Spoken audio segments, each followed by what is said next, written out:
बिस्मिल्लाहिर्रहमानिर्रहीम। अस्सलाम वालेकुम स्टूडेंट्स, फर्स्ट ईयर आपके बायोलॉजी के चैप्टर नंबर 14 का ऑनलाइन लेक्चर नंबर 6 है बेटा। और आपका टॉपिक है लिम्फेटिक सिस्टम और ये बहुत ही इम्पॉर्टेंट टॉपिक है, ठीक है। और इसको आपने अच्छे तरीके से समझना है। अक्सर स्टूडेंट्स एक दो समझते हैं, उस टाइम तो उनको समझ आ जाती है, लेकिन बार बार बाद में अक्सर कहते हैं कि सर ये टॉपिक समझा दें, ये टॉपिक समझा दें। इसलिए अच्छे तरीके से बेटा इसको आपने समझना है। लिम्फेटिक सिस्टम, सबसे पहले इसका काम देख लेते हैं। पहले तो आपको पता हो कि ये भी एक ट्रांसपोर्ट का सिस्टम है। इंसान में, मैन में ये भी ट्रांसपोर्ट का एक सिस्टम है। तो इंसान के अंदर ट्रांसपोर्ट के दो सिस्टम हैं, एक ब्लड सर्कुलेटरी सिस्टम है बच्चों और दूसरा लिम्फेटिक सिस्टम है। तो ट्रांसपोर्ट का सिस्टम है। सबसे पहले इसका काम देख लेते हैं। Lymphatic system is responsible for the transport and returning. Transport का लफ्ज आ गया तो ये ट्रांसपोर्ट सिस्टम का हिस्सा है। So this is responsible, lymphatic system is responsible for the transport and returning of the material from the tissues of the body to the blood. कि ये जो है ये क्या करता है, मटेरियल को ट्रांसपोर्ट करता है और रिटर्न करता है। कहाँ से? टिश्यू से। और कहाँ ले आता है? ब्लड में ले आता है। ये इसका काम है। Responsible for the transport and returning of the material from the tissues of the body to the blood. ये इसकी डेफिनेशन समझ लें आप या इसका काम देख लें।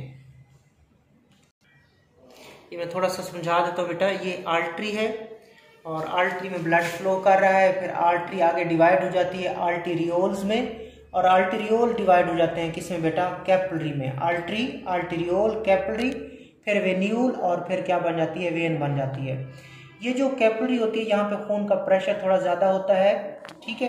प्रेशर ज़्यादा होने की वजह से जो कैपिलरी की दीवारें होती हैं वो पोरस होती हैं, उसमें छोटे छोटे सुराख होते हैं, जिनकी वजह से प्रेशर थोड़ा ज़्यादा होने की वजह से और उसकी दीवारों में सुराख होने की वजह से और उसकी दीवारें बड़ी पतली होती हैं।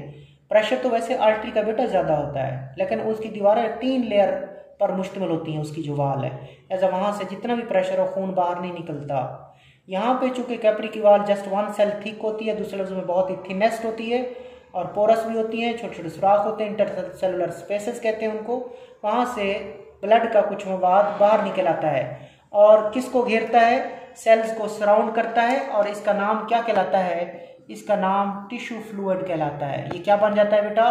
टिश्यू फ्लूइड कहलाता है और सेल को सराउंड करता है। देखिए उसमें से कुछ अच्छी चीज़ें सेल को मिल जाएंगी और बाकी चीज़ें वापस इस टिश्यू फ्लूइड में आ जाती हैं। तो देखिए बेटा, बेसिकली ये सेल का, बेसिकली ये जो चीज़ें बाहर निकली हैं ये ब्लड का ही कंपोनेंट था। तो उस चीज़ को हमें चाहिए कि हम दोबारा किस में लौटा दें?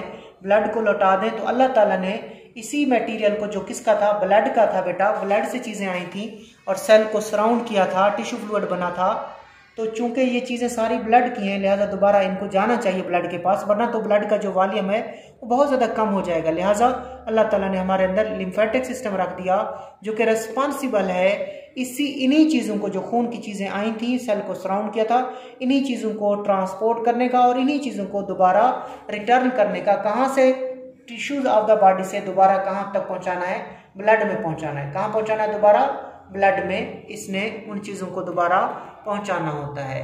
होता कुछ इस तरह के है, इस तरह से ये टिश्यूज हैं। यहाँ पे लिम्फ की छोटी छोटी नालियाँ होती हैं, उनको लेक्टियल भी बोलते हैं अगर ये कहाँ पे? इंटेस्टाइन में है। तो लिम्फ कैपिलरीज होती हैं, जिस तरह ब्लड कैपिलरीज होती हैं इसी तरह इसमें भी लिम्फ कैपिलरीज होती हैं। उन लिम्फ कैपिलरीज से थोड़ी बड़ी लिम्फ की वेसल्स बनती हैं, उन बड़ी लिम्फ की वेसल से और बड़ी लिम्फ की वेसल बनती है। तो सबसे बड़ी लिम्फ की जो वेसल्स है लिम्फेटिक सिस्टम में, उसका नाम है थोरैसिक डक्ट। और थोरैसिक डक्ट इस सारे मटेरियल को कहाँ ले जाती है? इस सारे मटेरियल को सब क्लेवन वेन में ले जाती है। और आपको पता है वेन ब्लड सर्कुलेटरी सिस्टम का हिस्सा है जिसमें ब्लड होता है। इस तरह ये सारी चीज़ें लिम्फेटिक सिस्टम है, यहाँ से पकड़कर ब्लड में दोबारा पहुँचा दी, ब्लड सर्कुलेटरी सिस्टम में पहुँचा दी। सो डेफिनेशन अब क्लियर हुई कि lymphatic system is responsible for the transport and returning of the material from the tissues of the body to the blood. अब देखते हैं लिम्फेटिक सिस्टम के कंपोनेंट्स कि लिम्फेटिक सिस्टम किन किन कंपोनेंट्स पर मुश्तमिल है। द लिम्फेटिक सिस्टम कंप्राइजेज का मतलब होता है मुश्तमिल होना। किस पर मुश्तमिल है? लिम्फ कैपिलरीज पर मुश्तमिल है, लिम्फो वेसल्स पर मुश्तमिल है, लिम्फेड मैसेज पर मुश्तमिल होता है, लिम्फ नोड पर मुश्तमिल है और एक फ्लूइड पर मुश्तमिल है, जिस फ्लूइड का नाम क्या है बेटा, लिम्फ है, the fluid which flows in the lymphatic system. याद रखिएगा, लिम्फेटिक सिस्टम में जो फ्लूइड फ्लो करता है उसका नाम लिम्फ है, और ब्लड सर्कुलेटरी सिस्टम में जो फ्लूइड फ्लो करता है उसका नाम ब्लड होता है, जबकि लिम्फेटिक सिस्टम के फ्लूइड का नाम लिम्फ है। सो क्या क्या कंपोनेंट बने, कैपिलरीज, lymph capillary, basically ये lymph capillary है, not blood capillary, lymph capillaries, lymph vessels, lymphoid masses, adenine, thymus, tonsil वगैरह, lymph node and lymph the fluid which flows in the lymphatic system। ये component होंगे lymphatic system के। आगे चलते हैं lymph capillaries की तरफ। अब इनको सबको डिटेल से देखते हैं। lymph capillaries end blindly in the body tissues where pressure from the accumulation of interstitial fluid or extracellular fluid forces the fluid into the lymph capillaries। ये समझना है आपने 3-4 लाइनें यहाँ से बेटा। ये जो लिम्फेटिक सिस्टम है इसकी जो लिम्फ कैपिलरीज हैं, ये लिम्फ कैपिलरीज हैं, और जो लिम्फ कैपिलरीज हैं दे एंड ब्लाइंडली मीन्स इनका ये जो एंड होता है ये क्लोज होता है, इनका ये वाला एंड क्लोज होता है। सो लिम्फ कैपिलरीज हैं ये क्या है बेटा, लिम्फ कैपिलरीज हैं जो कि क्या करती हैं, and lymph capillaries and blindly in the tissue fluid, in the extracellular fluid, in the interstitial fluid. इसके बहुत सारे नाम हैं, इसको इंटरसेलुलर फ्लूइड कहते हैं, एक्स्ट्रा सेलुलर फ्लूइड कहते हैं, टिश्यू फ्लूइड कहते हैं, इंटरस्टिशियल फ्लूइड कहते हैं। ये जो फ्लूइड है टिश्यूज के गिर्द। तो जो लिम्फ की कैपिलरीज होती हैं they end blindly in this tissue fluid, in this interstitial fluid. और इंटरस्टिशियल फ्लूइड का जो प्रेशर होता है बेटा ज्यादा होता है, तो उस प्रेशर ज्यादा होने की वजह से वो जो इंटरस्टिशियल फ्लूइड है उसका कुछ हिस्सा कहाँ दाखिल हो जाता है, उसका कुछ हिस्सा इन लिम्फ कैपिलरीज में दाखिल हो जाता है। जैसे ही वो फ्लूइड, वो इंटरस्टिशियल फ्लूइड, वो टिश्यू फ्लूइड, वो extracellular fluid in lymph capillaries में दाखिल होता है, उसका नाम हो जाता है लिम्फ। जैसे ही वो इन लिम्फ कैपिलरी में दाखिल हुआ उसका नाम चेंज होके क्या हो गया, लिम्फ हो गया। आगे चलें। When this fluid enter the lymph capillary, it is called lymph। बेटा जैसे ही वो फ्लूइड लिम्फ कैपिलरी में दाखिल होता है, इट इज कॉल्ड लिम्फ, इसका नाम क्या हो जाता है, लिम्फ हो जाता है, जो कि एक फ्लूइड है और जो कहाँ फ्लो करता है, लिम्फेटिक सिस्टम में। द लिम्फ वेसल, अब आगे चलते हैं, लिम्फ वेसल की बात करते हैं। The lymph vessel empty into the when. वो लिम्फ वेसल, छोटी लिम्फ वेसल बड़ी लिम्फ वेसल्स में, और बड़ी लिम्फ वेसल थोरेसिक डक्ट में खुलती है, और थोरेसिक डक्ट फिर कहाँ खुलती है, वेन्स में खुलती है। और वेन भी मैंने बता दी, कौन सी वेन, सब क्लेवन वेन, जो कि बाजू से डीऑक्सीनेटेड खून लेके आ रही होती है। सो लिम्फ वेसल कहाँ खुलती हैं, वेन्स में खुलती हैं। आगे चलते हैं। So lymph is a fluid in transit between interstitial fluid and the blood. लिहाजा लिम्फ एक दरमियानी फ्लूइड है, लिम्फ एक ट्रांजिट फ्लूइड है, दरमियानी फ्लूइड है। किस किस के दरमियान, इंटरस्टिशियल फ्लूइड के दरमियान और ब्लड के दरमियान। ये डायग्राम से क्लियर होगा। यहाँ पे बेटा कौन सा फ्लूइड जा रहा है, यहाँ पे जो फ्लूइड जा रहा है उसका नाम लिम्फ है, उसका नाम लिम्फ है। यहाँ पे जो फ्लूइड है उसका नाम इंटरस्टिशियल फ्लूइड है। यहाँ पे जो फ्लूइड है टिश्यूज के गिर्द जो फ्लूइड है उसका नाम इंटरस्टिशियल फ्लूइड। लिम्फ कैपिलरी में, लिम्फ वेसल में जो फ्लूइड है लिम्फ, और ब्लड कैपिलरी में, सब क्लेवन वेन में जो फ्लूइड है ब्लड। सो इधर ब्लड है, इधर इंटरस्टिशियल फ्लूइड है, उनके दरमियान ट्रांजिट फ्लूइड कौन है, इंटरमीडिएट फ्लूइड कौन है, lymph. So lymph is A transit fluid between interstitial fluid and the blood। आगे चलें। The intercellular spaces in the wall of the lymph vessels are larger than those of the capillary of the blood vascular system। इसको आपने समझना है बेटा कि ये जो लिम्फ कैपिलरीज हैं, इधर देखिए कि लिम्फ कैपिलरी में जो इंटरसेलुलर स्पेसेस होती हैं वो कैपिलरी इंटरसेलुलर स्पेसेस से बड़ी होती हैं। मैं इसको समझा देता हूँ आपको, ये समझे शाबाश। ये सपोज लिम्फ कैपिलरी, हम थोड़ा उसको माइक्रोस्कोपिक उसका व्यू देखेंगे, उसको थोड़ा बड़ा करके देखेंगे और उसके सेल्स देखेंगे। ये इंटरसेलुलर स्पेसेस हैं किसकी, लिम्फ कैपिलरीज की। ये इंटरसेलुलर स्पेसेस हैं, कौन से वाली, ये वाली। ये जो है इंटरसेलुलर स्पेसेस हैं किसकी बेटा, दो सेल के दरमियान जो जगह होती है उसको इंटरसेलुलर स्पेस कहते हैं। किसकी है ये, लिम्फ कैपिलरी की हैं। अब ये ब्लड कैपिलरी है, ये कौन सी कैपिलरी है? ब्लड कैपिलरी है। इसको भी अगर देखें तो यहाँ पे भी इंटरसेलर स्पेसेस होती हैं, लेकिन वो इंटरसेलर स्पेसेस छोटी होती हैं, वो इंटरसेलर स्पेसेस छोटी होती हैं। सो लिम्फ कैपिलरी की जो इंटरसेलर स्पेस है वो बड़ी होती है किसके मुकाबले में? ब्लड कैपिलरी की इंटरसेलर स्पेस के मुकाबले। यहाँ जो स्पेस है वो छोटी छोटी है, यहाँ पे जो स्पेस है वो बड़ी है। सो हम कह सकते हैं लिम्फ कैपिलरी की जो इंटरसेलर स्पेस है वो ब्लड कैपिलरी की इंटरसेलर स्पेस से बड़ी होती है। आगे चलें। So larger molecule from the interstitial fluid can also enter the lymph capillaries। तो जिसके नतीजे में जब इनका सुराख छोटा है, इंटरसेलर स्पेसेस छोटी हैं, तो बड़ी चीजें यहाँ से नहीं निकल सकती और इधर नहीं आ सकती। हाँ, जो लिम्फ कैपिलरीज हैं उनकी इंटरसेलर स्पेसेस बड़ी बड़ी होती हैं, लिहाजा इंटरस्टिशियल फ्लूइड से बड़े बड़े मॉलिक्यूल भी लिम्फ कैपिलरी में दाखिल हो सकते हैं। लिम्फ कैपिलरी में बड़े बड़े मॉलिक्यूल भी दाखिल हो सकते हैं क्योंकि इनका जो सुराख है, इंटरसेलर स्पेस है, वो उनके मुकाबले में बड़ी है। आगे lymph capillary join to form larger and larger lymph vessel. जो लिम्फ कैपिलरीज होती हैं बेटा वो आपस में मिलती जाती हैं और बड़ी से बड़ी लिम्फ वेसल बनाती जाती हैं and ultimately they form thoracic lymphatic duct या थोरैसिक लिम्फो डक्ट। पहले भी आपको मैं बता चुका हूं भी कि लिम्फ कैपिलरी आपस में मिल जाती हैं and form larger and larger lymph vessel, और आखिरकार सबसे बड़ी जो लिम्फ वेसल होती है उसको थोरैसिक डक्ट भी बोलते हैं या थोरैसिक लिम्फो डक्ट भी बोलते हैं, which open into subclavian when, और वो कहाँ खुल जाती है? सबक्लेवन वेन में खुल जाती है। इस तरह वो फ्लूइड रिटर्न हो चुका है किसको? ब्लड को। The flow of the lymph is always toward the thoracic duct. याद रखिएगा जो लिम्फ का फ्लो होता है वो हमेशा थोरैसिक डक्ट की तरफ होता है। इसका मतलब फ्लो हमेशा उसकी तरफ है, तो पीछे नहीं होगा। इसका मतलब जो लिम्फ कैपिलरीज होती हैं, जो लिम्फ वेसल्स होती हैं, उसमें भी क्या मौजूद होते हैं? वाल मौजूद होते हैं जो प्रिवेंट करते हैं बैक फ्लो को। लिहाजा जो फ्लो होगा वो हमेशा किसकी तरफ होगा? थोरैसिक डक्ट की तरफ होगा। पहले लिम्फ कैपिलरी में होगा, लिम्फ कैपिलरी से छोटी लिम्फ वेसल में, छोटी लिम्फ वेसल से बड़ी लिम्फ वेसल में, वहां से फ्लो कहाँ चला जाएगा? थोरैसिक डक्ट में, और थोरैसिक डक्ट से कहाँ जाएगा? वो लिम्फ सबक्लेवन वेन में, और वहां जाके लिम्फ ब्लड का हिस्सा बन जाएगा। आगे चलते हैं। इन द इंटेस्टाइन, ये एमसीक्यूज है बेटा आपका। In the intestine the branches of the lymph capillary within the villi are called lacteal. ये आप पहले पढ़ चुके हो। आपने कहा था कि जो इलियम है उसकी जो अंदर की दीवारें हैं उसमें फोल्ड्स होते हैं, और उन फोल्ड्स के ऊपर क्या होते हैं? फिंगर लाइक प्रोसेस होते हैं। उन फिंगर लाइक प्रोसेस को आपने विलाई कहा था। विलाई के ऊपर माइक्रो विलाई थे और उनकी वजह से सरफेस एरिया ज्यादा हो गया था। जब आपने एक विलास की स्ट्रक्चर देखी थी तो आपने कहा था इसके गिर्द सेल की एक तह होती है, अंदर दो नालियां होती हैं, एक ब्लड कैपिलरी होती है बेटा, एक ब्लड कैपिलरी होती है, एक ब्लड कैपिलरी होती है, और दूसरी लिम्फेटिक सिस्टम की नाली होती है। उस लिम्फेटिक सिस्टम की नाली का नाम लैक्टियल होता है।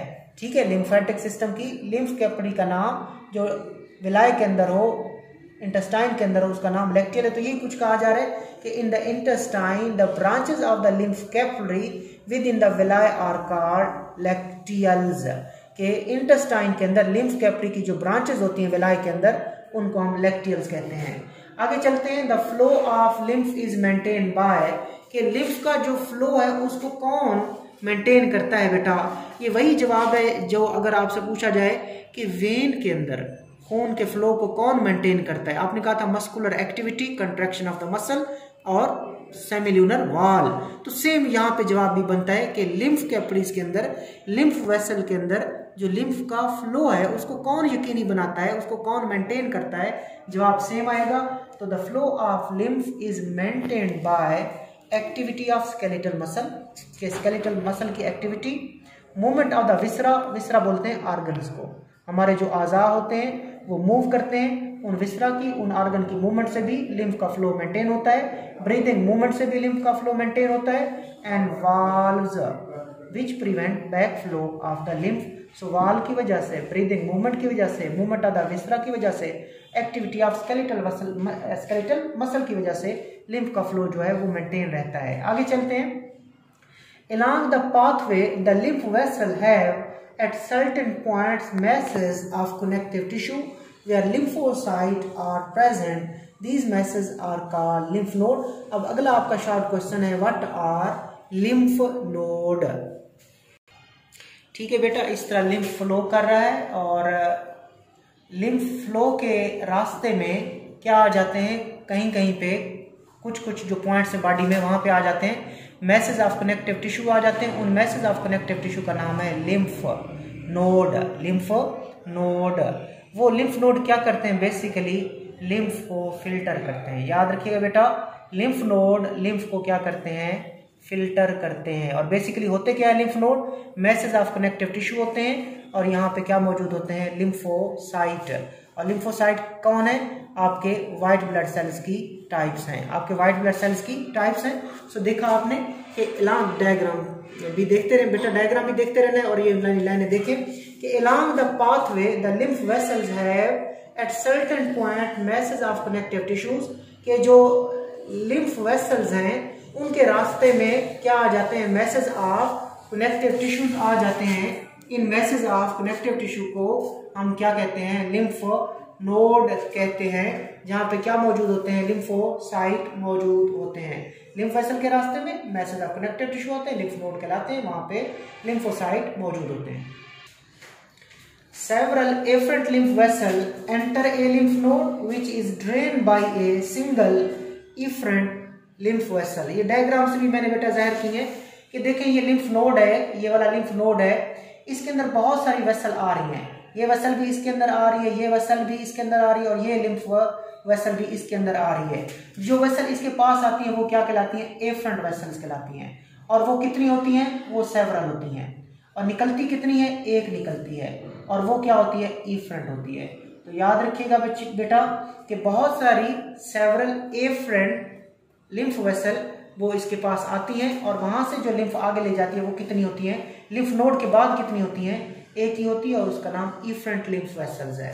आगे चलें, lymph nodes are present in the neck region, then in the axilla and in the groin region of the human. ये लिम्फ नोड कहाँ कहाँ होते हैं बेटा, ये हमारी गर्दन में भी पाए जा सकते हैं लिम्फ नोड। ठीक है, जब हमें इन्फेक्शन होता है, ठीक है, जब हमें गले का इन्फेक्शन हो जाता है, सांस की नाली का इन्फेक्शन हो जाता है, तो हमारी गर्दन में मौजूद लिम्फ नोड सूज भी जाते हैं। सो लिम्फ नोड कहाँ कहाँ मौजूद होते हैं, नेक में मौजूद होते हैं, एक्सिला, ठीक है, एक्सिला में मौजूद होते हैं। जब हमारे बाजू में मसला हो तो जो हमारी आर्म पिट वाली जगह है वहां पे वो सूजे होते हैं और दर्द वगैरह होता है, तो एक्सिला में लिम्फ नोड मौजूद होते हैं। और ग्रोइन, थाई के ऊपर ग्रोइन का जो रीजन है तब भी ये लिम्फ नोड वहां पे मौजूद होते हैं।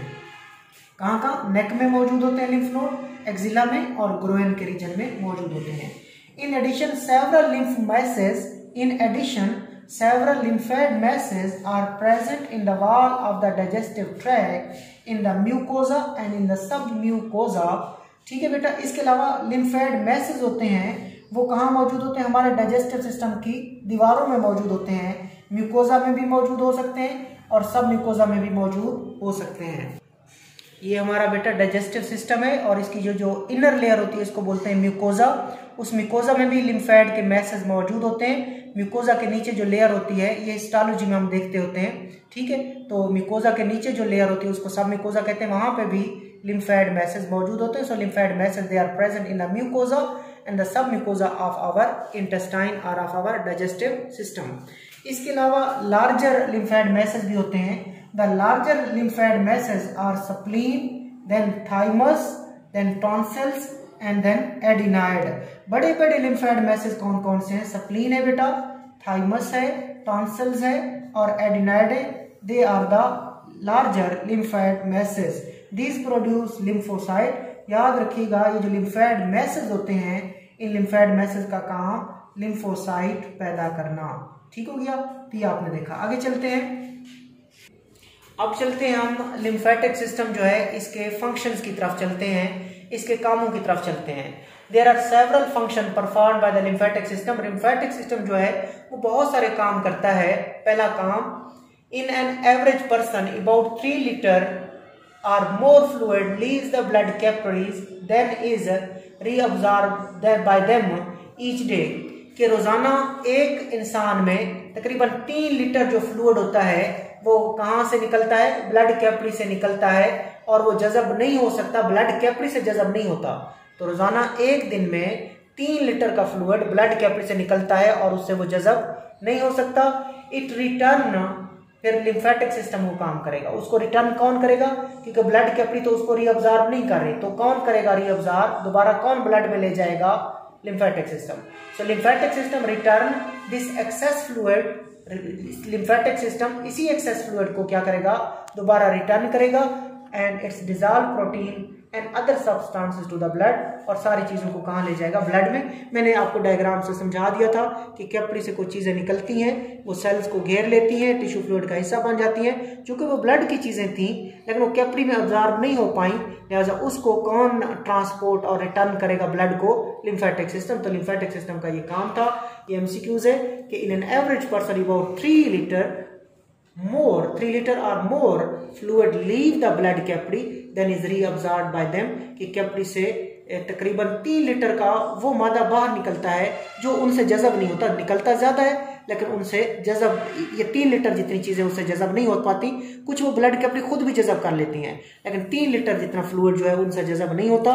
सो उसको कौन रीअब्जॉर्ब करेगा, लिम्फेटिक सिस्टम जज़ब करेगा, और फिर अपने साथ और क्या ले जाएगा, डिजॉल्व प्रोटीन भी ले जाएगा जो उस टिश्यू फ्लूइड में पड़ी हुई है, और दूसरे सब्सटेंसेस को भी ले जाएगा और कहाँ पहुंचा देगा, ब्लड में।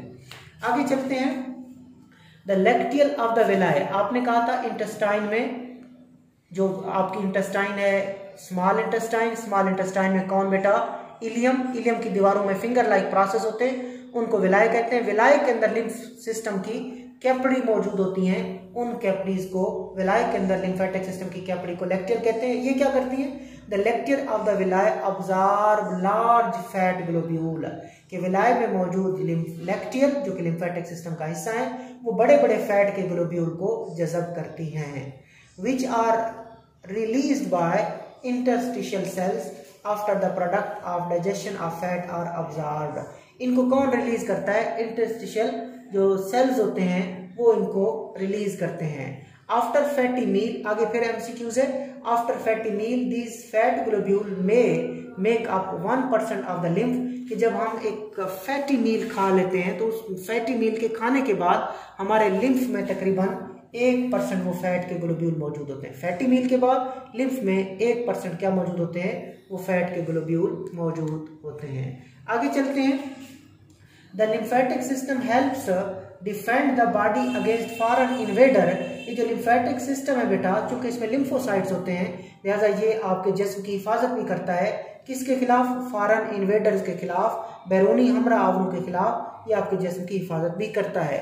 Lymph node have lymphocyte and macrophages, जो आपने लिम्फ नोड पढ़े थे उसमें लिम्फोसाइट भी थे और मैक्रोफेजेस भी मौजूद होते हैं उसमें, that destroy bacteria and viruses, फिर वो बैक्टीरिया और वायरसेस को डिस्ट्रॉय करते हैं। सो लिम्फेटिक सिस्टम फॉरेन इन्वेडर के खिलाफ हमें डिफेंड करता है, क्योंकि जो लिम्फ नोड्स होते हैं, लिम्फ नोड जो होते हैं उनके पास लिम्फोसाइट और मैक्रोफेजेस होते हैं जो बैक्टीरिया और वायरसेस को डिस्ट्रॉय कर देते हैं। The painful swelling of the lymph node in the certain diseases such as mumps is an extreme example, is largely is the result of the accumulation of the dead lymphocyte and macrophages।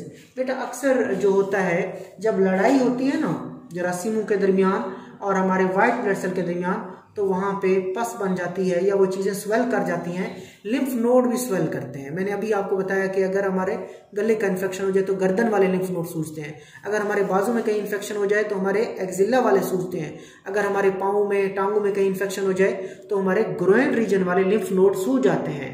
और lymph node सूजने की, lymph node swelling की सबसे जो extreme example है वो mumps है, जिसमें सारा जो बच्चे का चेहरा है, गर्दन है, वो सारी सूज जाती है। सो याद रखिएगा बेटा कि the painful swelling of the lymph node is in certain diseases such as mumps is an extreme example, कि जब लड़ाई होती है जरासीमों और हमारे वाइट ब्लड सेल के दरमियान तो लिम्फ नोड सूज जाते हैं, जिसकी एक्सट्रीम एग्जांपल मम्प्स है। क्यों होती है ये? It is largely as a result of the accumulation of dead lymphocyte and macrophages and foreign invader, कि उसमें मुर्दा, आपको पता है जब वाइट ब्लड सेल जरासीमों से लड़ते हैं तो उस अमल के दौरान खुद भी मर जाते हैं, तो उस जगह पे डेड लिम्फोसाइट इकट्ठे हो जाते हैं, डेड मैक्रोफेजेस इकट्ठे हो जाते हैं और वो डेड माइक्रो ऑर्गेनिज्म भी इकट्ठे हो जाते हैं, जिसके नतीजे में लिम्फ नोड सूज जाते हैं और उनकी जो सूजन है, उनकी जो सोजिश है, उनकी जो स्वेलिंग है, दैट इज वेरी पेनफुल, और इसकी एक एक्सट्रीम एग्जाम्पल मम्प्स है। आगे चलें, just as the lymph node filter the lymph जैसा कि लिम्फ नोड, मैंने अभी आपको बताया था कि लिम्फ नोड का काम लिम्फ को फिल्टर करना होता है। लिम्फ को कौन फिल्टर करता है? Lymph node. The spleen filter the blood, इसी तरह स्प्लीन क्या करती है? ब्लड को फिल्टर करती है। और स्प्लीन कौन है? एक लिम्फोइड ऑर्गन है और क्या बनाती है? लिम्फोसाइट बनाती है। लिहाजा जब स्प्लीन में से ब्लड गुजरेगा तो स्प्लीन उस ब्लड में मौजूद जरासीमों को फिल्टर कर लेगी और फिर ब्लड में क्या शामिल करेगी? लिम्फोसाइट। सो जैसा लिम्फ नोड लिम्फ को फिल्टर करते हैं, इसी तरह स्प्लीन ब्लड को फिल्टर करती है, exposing it to the macrophages and lymphocyte. और स्प्लीन में जब ब्लड गुजरेगा ना तो उस ब्लड में अगर कोई जरासीम है तो स्प्लीन उसको फिल्टर करेगी और ब्लड को कहेगी अब आप मेरे से जा रहे हो तो आप क्या लेते जाओ? व्हाइट ब्लड सेल लेते जाओ, मैक्रोफेजेस लेते जाओ और लिम्फोसाइट भी तुम लेते जाओ। That destroy foreign particle and as red blood cell. और इस तरह फिर वो मैक्रोफेजेस और लिम्फोसाइट क्या करते हैं? कोई भी फॉरेन चीज जो उस ब्लड में मौजूद हो उसको डिस्ट्रॉय कर देंगे। और अगर कोई पुराने रेड ब्लड सेल जिनकी उम्र 120 डेज हो चुकी है, वो ओल्ड हो चुके हैं, तो उनको भी डिस्ट्रॉय किया जा सकता है। तो ये लिम्फेटिक सिस्टम के आपने बेटा काम देखे। इंपॉर्टेंट टॉपिक था, इसको आपने अच्छे तरीके से याद करना है और समझना है। अल्लाह हाफिज़।